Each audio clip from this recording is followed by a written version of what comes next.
Gotta pull it really close to me to do that. Yeah, you ready, guys? 3, 2, 1. Action!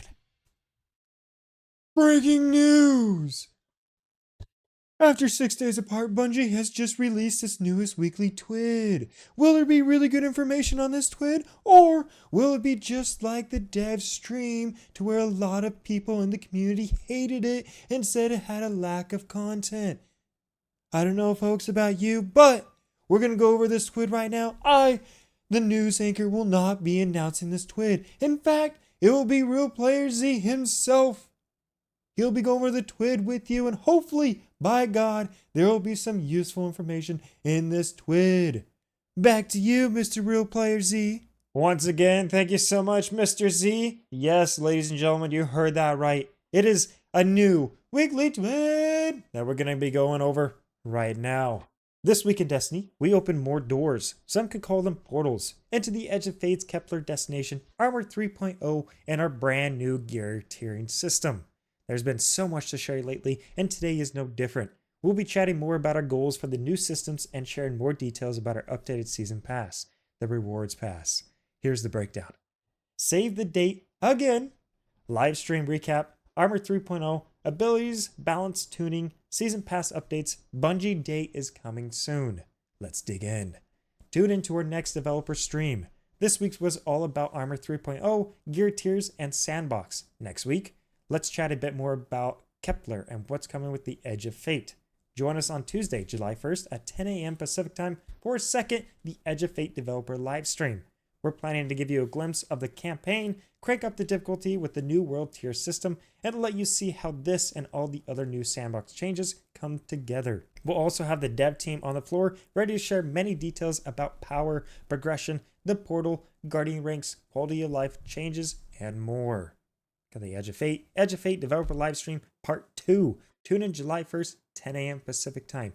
Save the date, guys. You don't want to miss that. Everyone watching our developer stream on the Bungie Twitch channel for at least 15 minutes and with their Bungie account linked will earn the Observer Effect emblem as a Twitch drop. Oh, that's a beautiful emblem. I actually really like that emblem. Yes. I think this emblem's better than the last one. Let's get a nice good look to it. I like it. Like it a lot. Aeonians and Exiles and the 9. Oh my. If you couldn't attend our first live stream for the Edge of Fate, we've got your back. First up, here's our developer insight discussing Kepler, a new destination that's home to the Aeonians?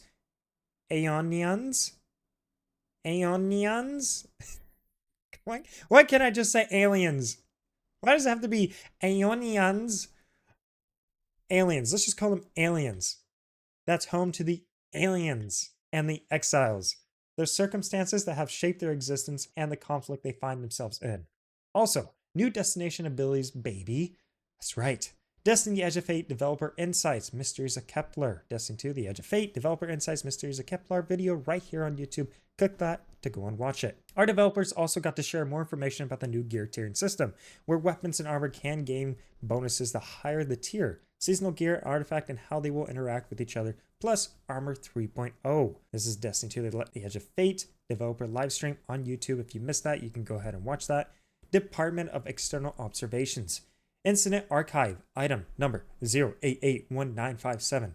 Classification, anomalous object, filed by Audit Agent Perry. Description, a leather-bound binder locked by a numeric code, blank, black, filled with documentation regarding blank, space, and blank. The binder is scarred with an unknown residue, like rubberized mold. An addition has been made to the pages within.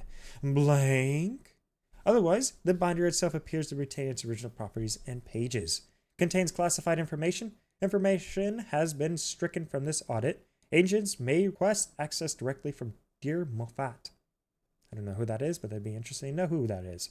Report. A Deo binder disappeared from a Deo test site on 3/2/19 blank. An anomalous object was found in the back lot outside Deo site number 7 on the ground. It has been confirmed on 3 separate occasions that this object is, in fact, the very same blank binder that the Internal Institute initiated this audit to recover. There is no missing information, but the Deo cannot assume the information within has not been copied, and the addition to the binder contents bring up questions of its origin. The II We'll transfer investigation of this matter to a more appropriate internal department equipped to analyze temporal blank. Discover more lore with the Year of Prophecies Collector's Edition, now available on the Bungie store. There it is, guys. Bungie's Year of Prophecy Collector's Edition. Beautiful statue. I wish I could acquire it. New armor for a new beginning. Armor 1.0 laid the groundwork. Armor 2.0 built upon it with more perks and flair. And Armor 3.0 adds a whole new layer that will allow more build crafting opportunities than ever before. Here to talk about that is our Destiny 2 Armor team. It's been a while since our core armor system received a refresh, hasn't it? Armor 2.0 has been with us since the release of Shadowkeep, and it has been iterated upon with each release since. From the introduction of stasis, aspects, and fragments to the release of the prismatic subclass, it's held strong as the world changed around it. It's about time we gave it a well-earned refresh. Any new armor released will use the Armor 3.0 system. Don't worry, the armor rules you already have won't change. They will just have their stats moved over one-on-one.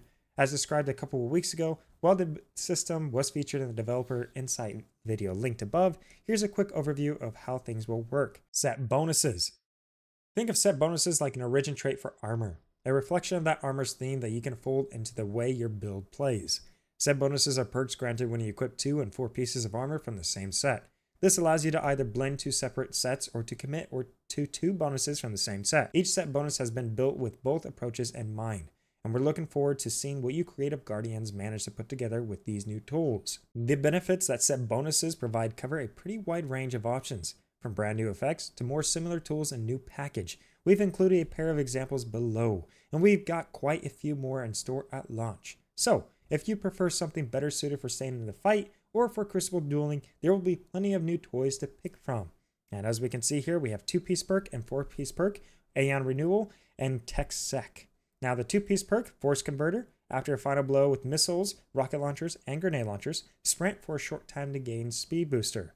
We have Tech Sec for the 2-piece perk, Wrecker, you deal significantly increased kinetic damage to overshields, combatant shields, and constructs. Actually did not know that, so that's very interesting. We got the 4-piece perk, Reactive Booster. Once per activation of Anomalous Servos, sprinting while at critical health, being suspended, or being slowed by a stasis effect will immediately grant speed booster for a short duration. Tech Sec for a 4-piece perk, Concussive Rounds. Defeating powerful combatants or breaking a combatant shield with kinetic damage release a disorienting kinetic shockwave. Ooh, yes, I personally do like that perk. I want this perk more than the other. I could care less about sprinting, but having a kinetic damage shockwave, perfect. That's what I want.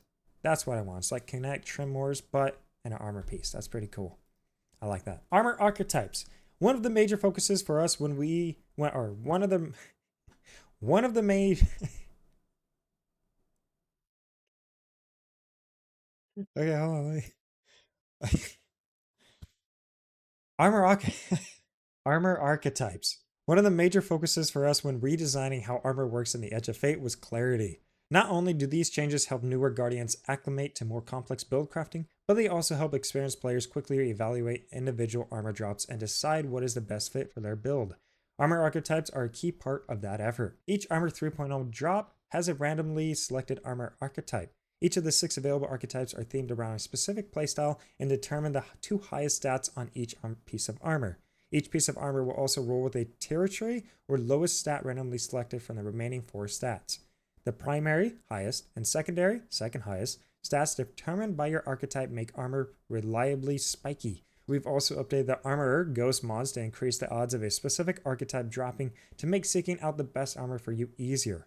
Overall, we've found the system make it much easier to earn armor where its stats are landing where you need them to be, rather than in stats you don't want for your build. Paragon, Super Primary, Melee Secondary, Grenader, Grenade Primary, Super Secondary, Specialist, Class Primary, Weapons Secondary, Brawler, Melee Primary, Health Secondary, Bulwark, Health Primary, Class Secondary, Gunner, Weapons Primary, Grenade Secondary. That's actually pretty cool. As I said earlier, well, I haven't announced it in the video, but in the video I have discussed personally that Bungie is more taking the MMORPG route, meaning they're trying to make it to where certain classes and certain builds are strictly to, this one part. Meaning, like, if you want to focus on DPS and heal, focus on DPS and heal. If you want to focus on take DPS, you're going to be mainly focusing on health and weapons. If you want to focus on ability slash DPS, then you're going to focus on like grenade or melee, and you're going to have a lot of health. I think Bungie's really going that route, which is nice because I have personally not seen that in the game. So having this update to go with is quite beneficial. Kind of interested to see what kind of builds are going to be out there. Masterworking. With all the new and shiny armor set bonuses to try out, we wanted to make sure that it was easy to try out a new piece of armor. So we've updated the Masterworking system for any Armor 3.0 drops. All Armor 3.0 drops will have their maximum armor energy available regardless of Masterwork level. Masterworking armor no longer increases all stats. The amount granted by the primary, secondary, and tertiary stat rolls would not change with the exception of armor mods. Masterworking now increases your lowest 3 stats on that piece of armor by +1 with each level. This has a maximum of +5 in each or +15 stats total. Yeah, that's going to be very interesting to see. I'm quite excited to have that in the game. Gear tiers. A piece of gear tier represents its quality and strength compared to other legendary drops. For example, higher tier weapons can drop with enhanced perks, special weapon mods, and at tier 5 unique visual effects. For armor, this primarily influences the total stats of each piece of gear. However, tiers 4 and 5 have a couple extra bonuses, an extra mod energy going to 11 at tier 4, and a randomly selected tune stat at tier 5. Tier 5 armor will also always drop with a perfect stat roll of 30 in its primary stat, 25 in its secondary stat, and 20 in its tertiary stat. So as you can see, they have a grid right here with tier, total stats, masterwork, and bonuses. Tier 1, 52 to 57, 67 to 72, Tier 2, 58 to 63, 73 to 78, Tier 3, 64 to 69, 79 to 84, Tier 4, 70 to 75, 85 to 90, and Tier 5, 75 to 90. Now, Tier 4 and 5 have Tier 4 with the extra mod energy, and Tier 5 with extra mod energy and random tune stat. That's going to be interesting to see. Armor with a tune stat has access to a tuning mod slot, allowing you to choose between moving 5 stats from any other stat to your tune stat or balance tuning, which increases the armor 3 lowest stats by 1. With all these changes, you might think that your current armor just won't cut it anymore, but that is not the case. Legacy gear will still be useful and a great on-ramp into the new system.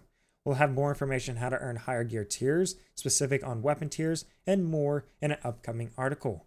Okay, I'm looking forward to seeing that article. New gear, obviously we can see the new gear right here in the Aeon Renewal Strides with the 2-piece and 4-piece perk, 2-piece with Force Converter, and 4-piece Reactive Booster. We also have a look at seasonal gear, and we factored it into the new gear to provide focus for build crafting throughout the game's various activities.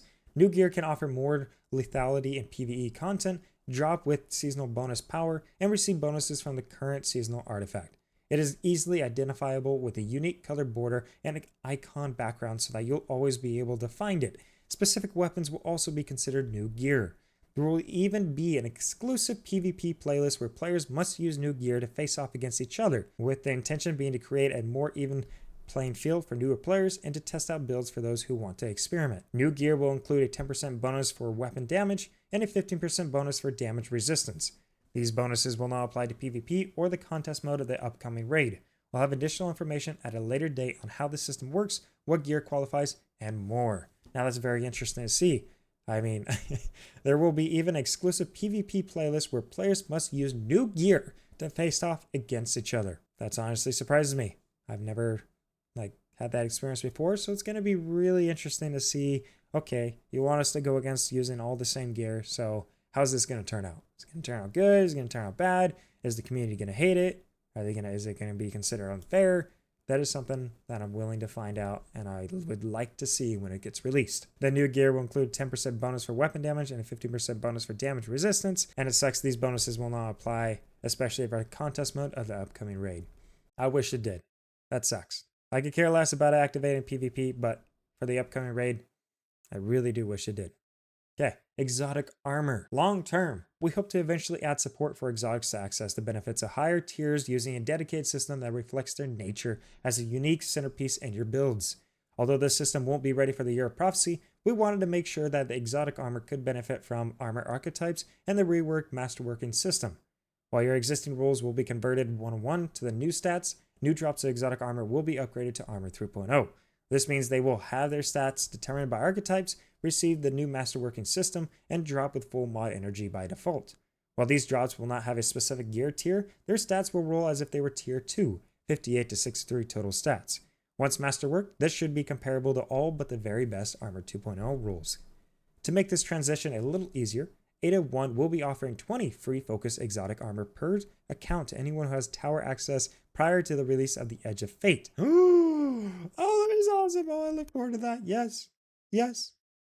Oh my goodness. This special focusing will be available throughout the Year of Prophecy and will allow you to focus any non-class item exotic from the final shape or before with an archetype of your choice, as long as you have it unlocked in the collections. As for exotic class items, they are the only armor from before the Edge of Fate that will be converted fully into the new system.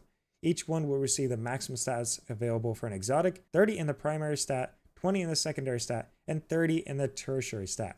To prevent this from massively increasing the number of possible class item rolls, these stats will be assigned based on the rolled perks, the archetype being determined by the left column perk, and the tertiary stat by the right column perk. However, this does not mean they will no longer be upgraded to Artifice armor, and will lose any existing Artifice mod slot. Okay, so as you can see, we have the Relativism, Solipsism, and Stoicism, both Hunter Cloak, Warlock Bond, and Titan Mark, and these are the class items. It's not bad. It's actually cool how they're having, all of it align with the plus 15 stats. I like that. I do like that. Each 78 stats. I confirm. I approve, Bungie. I approve. Let's talk about gear swapping. We want to highlight one specific change we're making to a specific Warlock exotic chest armor come July 15th that we missed in last week's TWID. For those who aren't too deep in build crafting, many Guardians have been leveraging an interesting strategy mid-combat or boss DPS with exotics like Sanguine Alchemy, where they swap gear to take advantage of alternate exotic bonuses that better fit the current point and the encounter's flow.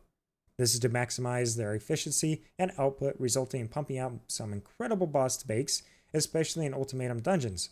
While we fully applaud those throughout the community who want to push the needle as far as it can go, we found that this is presenting balance issues where it feels mandatory, and we don't feel the main draw of the exotic should be centered around swap-centric strategies.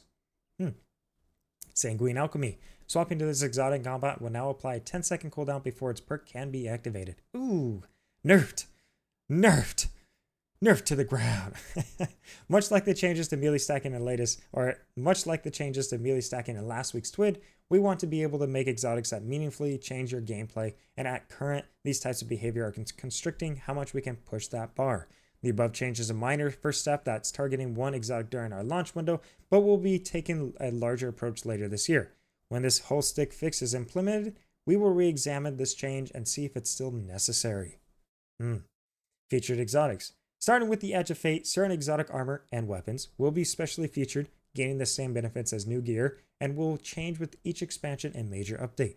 At the Edge of Fate's launch, 20 exotic weapons and 15 exotic armors for each class will be featured, including all new The Edge of Fate exotic weapons and armor. But don't worry, even if your favorite isn't on the list, you'll still be able to use it almost everywhere you go. Okay, we got Warlock, Felwinter. Oh my goodness. Oh my god. Oh, this is a long list. Like, do I really have to read every single one? Ugh. Okay, starting with Warlock, you got Felwinter's Helm, Fallen Sunstar, Nothing Manacles, Baldor's Wreath Weavers, Starfire Protocol, Wings of Sacred Dawn, Mantle of Battle Harmony, Mate Doxia, Rhymecoat Raiment, Geomag Stabilizers, Prometheum Spur, Boots of the Assembler, Second Filaments, Swarmers, and Yinoya. For the Hunter, you got Dragon Shadow, Mask of Bakris, Blight Ranger, Charnese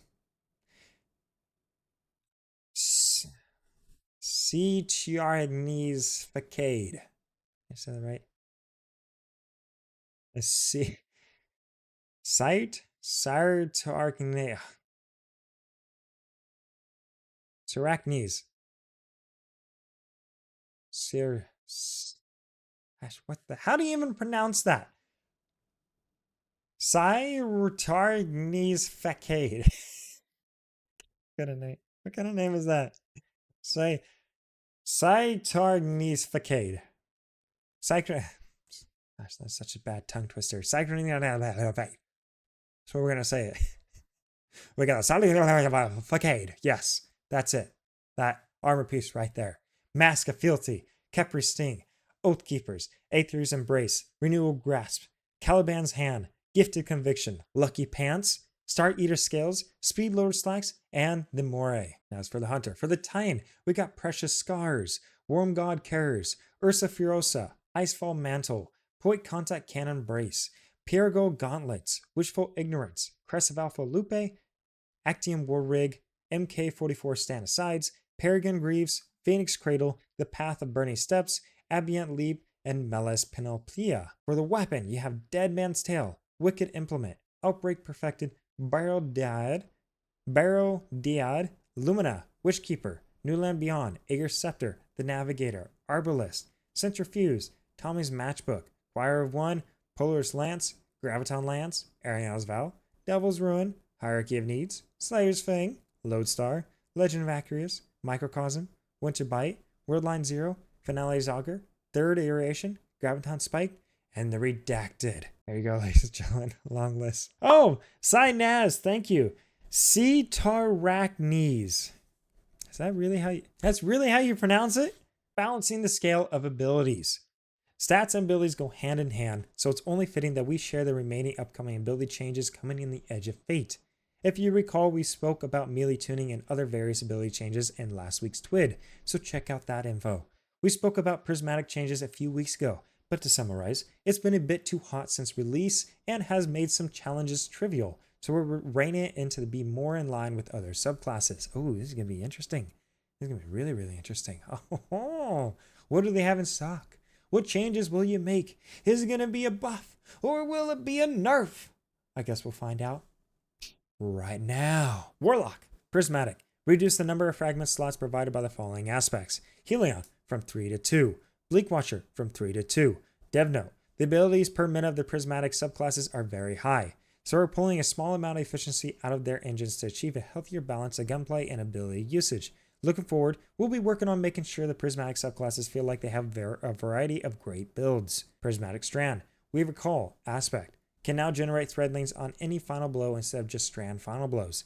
Dev Note. This change will allow for easier threadling generation regardless of your builds. Okay. Void. Pocket Singularity. Melee. Increase pocket singularity damage versus non-boss combatants by 20%. Increase pocket singularity damage versus boss combatants by 56%. Dev Note. Pocket Singularity was feeling weak compared to other melees, especially given its relatively short range. Well, that's an interesting buff. Titan. Prismatic. Reduce the number of fragment slots provided by the following aspect. Consecration from 3 to 2. Solar. Consecration aspect. Increase fragment slots provided from 2 to 3. Dev Note. We've given Consecration an additional fragment slot on the Solar subclass to put it above its Prismatic counterpart. The pure, concentrated Solar subclass should have an edge here. Prismatic Strand. Dragner's Lash aspect. Increased tracking strength of base suspend wave and ambient leap exotic armor suspend wave. Increased base suspend wave travel distance from 20 meters to 30 meters. Increased ambient leap suspend wave to travel distance from 30 to 35 meters. Dev Note. We've seen community feedback that this ability could use some help, so we made it more forgiving. Prismatic Solar. Consecration aspect. Ignition no longer has plus 20% bonus damage. Oh, it's getting nerfed to the ground. Dev Note. We've made this change to match the other ignition damage scaling changes we mentioned in last week's TWID, making ignition damage consistent across the board. Void. Shield Throw. Melee. Increased projectile tracking strength by 77%. Dev Note. This melee can be hard to land in the heat of the moment, so we made it track enemies more aggressively. Arc. Storm Keep's aspect. Benefits no longer stack when standing behind multiple barricades. Dev Note. Storm Keep's stacking resulted in a faster than intended bolt charge at Corel, so we've limited the number of storms keep barricades a Guardian can benefit from to 1. Oh, well, so okay, so instead of multiple, they only reduce it to 1. Okay. Hunter. General. Gambler's Dodge. Melee energy return no longer requires dodging near an enemy. Dev Note. With the armor stat change coming in Edge of Fate, sources of ability energy will now scale based on your ability stats. This includes Gambler's Dodge. Because this ability now requires stat investment to get a full charge back, we're removing the requirement that you dodge near an enemy for this perk to work. This will make the dodge feel more consistent, returning energy on every dodge instead of only when there are enemies in an invisible circle around the hunter. Okay. Prismatic. Reduce the number of fragment slots provided by the following aspects. Ascension from 3 to 2. Window Shroud from 3 to 2. Prismatic Solar. Gunpowder Gamble aspect. Reduce self-damage from Gunpowder Gamble detonation by 60%. Final blows of all kinds now grant Gunpowder Gamble progress instead of just solar kills. Dev Note. Blowing yourself up with Gunpowder Gamble is frustrating, so we're significantly reducing the self-damage it it does if you're too close to the detonation, and we're making it easier to build stacks. Okay, I like that. Solar, on your mark aspect. Final blows while 3 stacks of on your mark now make you radiant for a short time. Activating our class ability now gives 1 stack of on your mark instead of 3 stacks. Dev note, we think Gunslinger needs more access to radiant, so we're essentially allowing them to reach a 4th stack of on your mark in the form of radiant.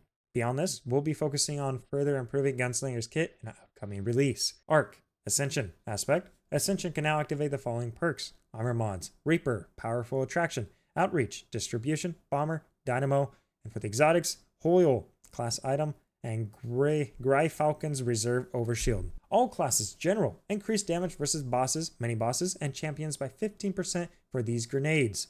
Arc, you got the Flux Grenade, Arc Bolt Grenade, Flashbang Grenade, Storm Grenade. For the Void, you got Axiom Bolt Grenade, Suppressor Grenade, Solar, Firebolt Grenade, Trip Mine Grenade, Kinetic, the Rock Grenade Forerunner. Oh, okay, I like that. All damage types. Ability energy returns from perks and passive regen now scales based on the requisite stat. Dev note, we covered this topic in a recent TWID. Void, Devour. Reduce Devour heal amount from 200 HP to 140 HP. Dev note, Devour has been far and away the most effective form of healing available, and a full heal on every proc feels excessive. This change will better balance Devour against other healing sources and give more value to back-to-back procs. Strand, Suspend. Increase base suspend duration from 5 seconds to 6 seconds. Dev note, to better balance suspend against other crowd control options, we've increased the duration by a second, giving players more time to burn down enemies or prioritize other targets. Oh man, you gotta be kidding me right now. I don't know how exactly I feel about that, but I'll take it. Stasis, Stasis Shatter. Stasis Shatter damage now stuns overload champions instead of unstoppable champions. Dev note, moving forward, we want to make it clear how and when weapons can gain anti-champ capabilities from sources like the Artifact or Radiant. Because stacking Stasis slow organically leads to Stasis Shatter, it limited how often we could give slow discerned weapons without auto-solving champion encounters.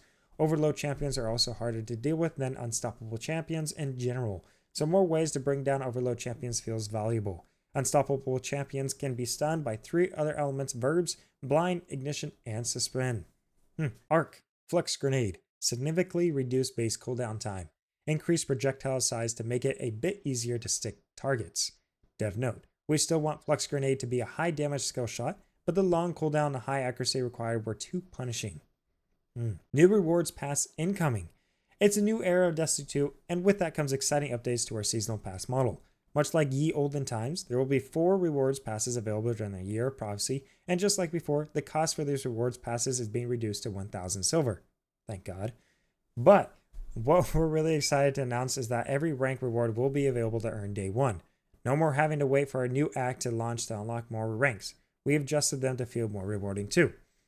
For one, we've refactored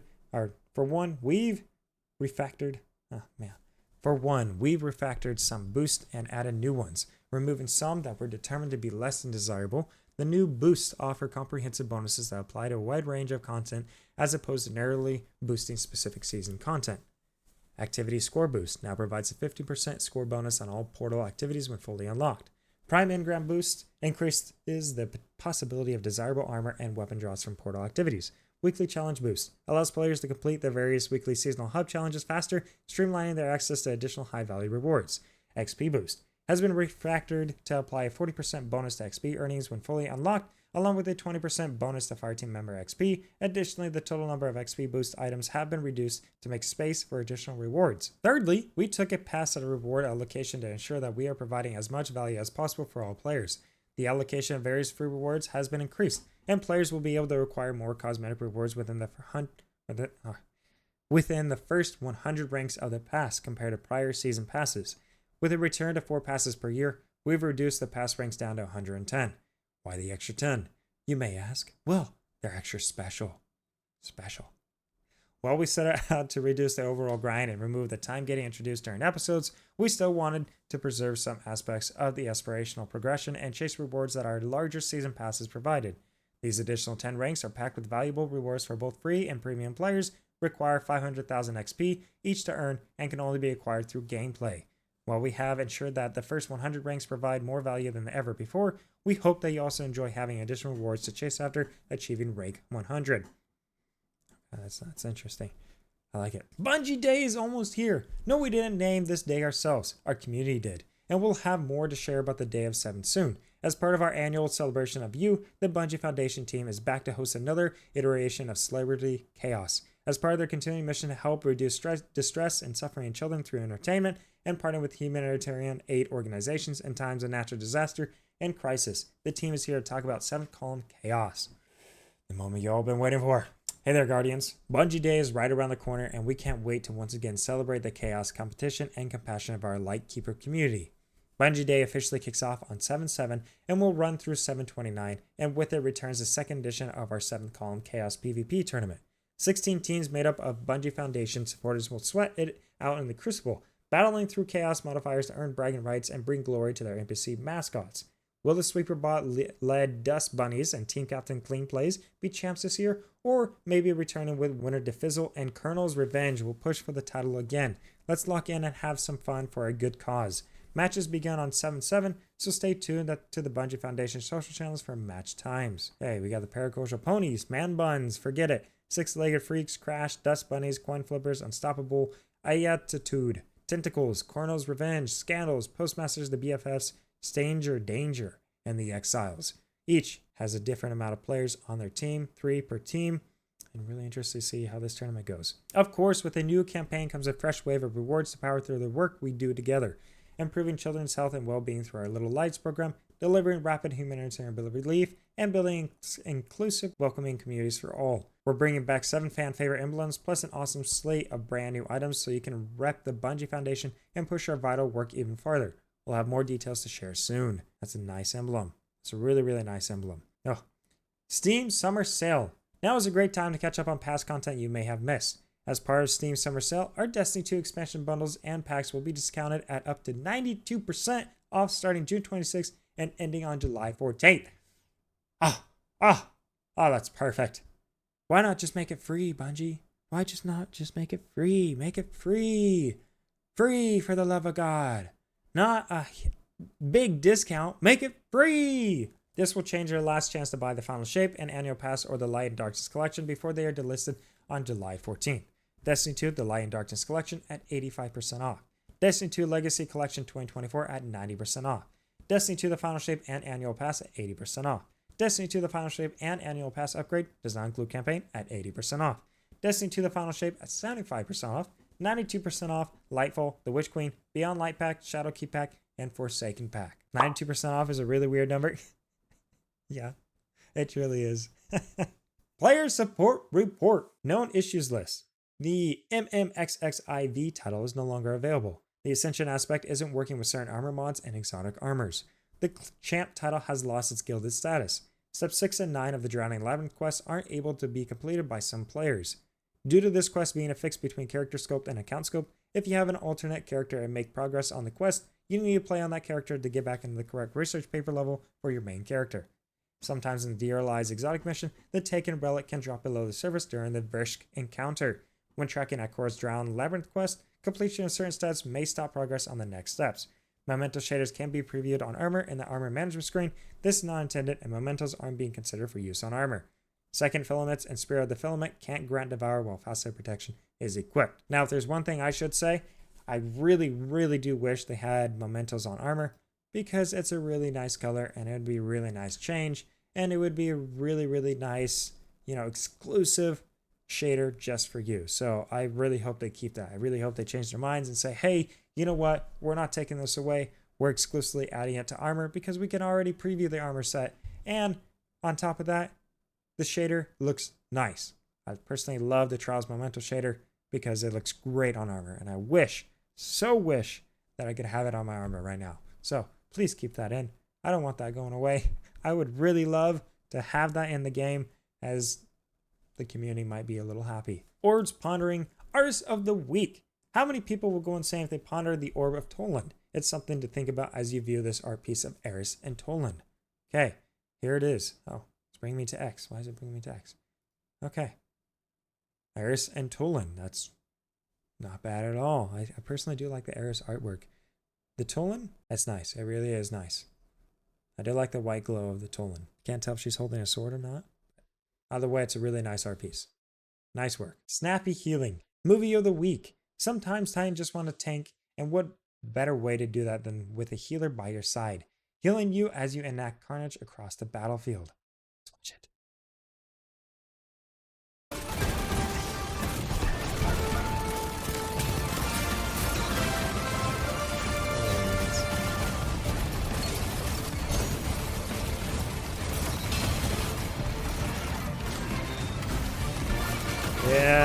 Yeah, you go.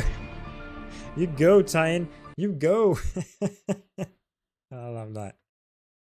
I love that. What a week, huh? Yeah, we know it's only Thursday, but shoo! The train toward the edge of fate gets ever closer, and we're happy to have you on board. There's only 3 weeks left before the next era in Destiny 2 begins, so start making preparations soon. We see you, bounty hoarders. Reminder, we have another live stream next Tuesday at 10 a.m. Pacific time. We hope to see you there. For next week's TWID, we'll be diving into power progression, the portal, economy changes, and our plans for Bungie Day. See you, Starside, Destiny 2 community team.